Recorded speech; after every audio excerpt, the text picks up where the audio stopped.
ఏపీలో బీసీల ఆత్మ గౌరవానికి భరోసా కల్పిస్తూ కూటమి ప్రభుత్వం కీలక అడుగు వేసింది. రాష్ట్ర బీసీ సంక్షేమ శాఖ మంత్రి సవితా నేతృత్వంలో మంత్రులు సబ్ కమిటీ సమావేశం జరిగింది. బీసీ రక్షణ చట్టం డ్రాఫ్ట్ కు తుది రూపు ఇచ్చారు. దేశంలోనే మొట్టమొదటిసారిగా ఏపీలో ఈ చట్టాన్ని తీసుకొస్తున్నట్లు మంత్రులు ప్రకటించారు. కులం లేదా వృత్తి పేరుతో బీసీలను అవమానించే వారిపై ఉక్కుపాదం మోపుతామని తెలిపారు.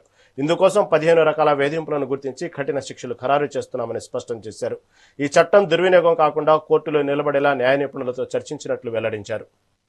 మాన్యశ్రీ ముఖ్యమంత్రి చంద్రబాబు నాయుడు గారు ఎన్నికల సమయంలో బీసీల పక్షపాతి, బీసీల అభివృద్ధి ధ్యేయంగా పనిచేసే వ్యక్తి మాన్యశ్రీ ముఖ్యమంత్రి చంద్రబాబు నాయుడు గారు. గతంలో ఎన్నికల్లో బీసీల రక్షణ చట్టం అమలు పరుస్తామన్న విషయాన్ని మేము ఎన్నికల్లో మాట చెప్పాం. దాని విధి విధానాలు ఏంటి అని గతంలో కూడా గ్రూప్ ఆఫ్ మినిస్టర్స్ కూర్చొని చర్చించాం.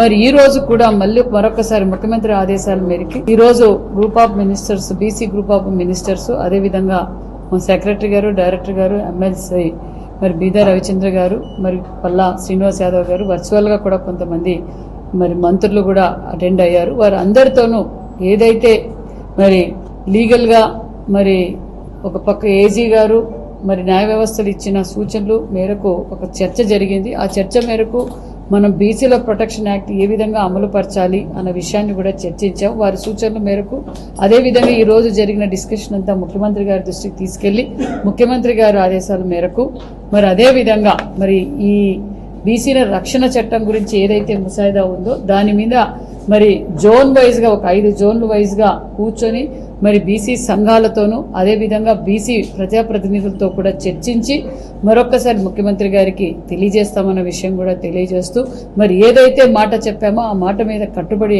నిలబడే ప్రభుత్వం, కూటమి ప్రభుత్వం బీసీలు అన్ని రంగాల్లోనూ ముందుండాలి. ఒక పక్క ప్రతి ఒక్క 1 ఫ్యామిలీ 1 ఎంటర్‌ప్రెన్యూర్‌గా తయారు చేయడానికి ఏ విధంగా అయితే మనం ఒక పక్క ఆదరణ ద్వారా కావచ్చు, మరి ఎంఎస్ఎంఈ ద్వారా కావచ్చు, మరి ప్రతి ఒక్కరిని ఎంటర్‌ప్రెన్యూర్‌గా తయారు చేయాలనేది ముఖ్యమంత్రి గారి సంకల్పం అన్న విషయం కూడా తెలియజేస్తూ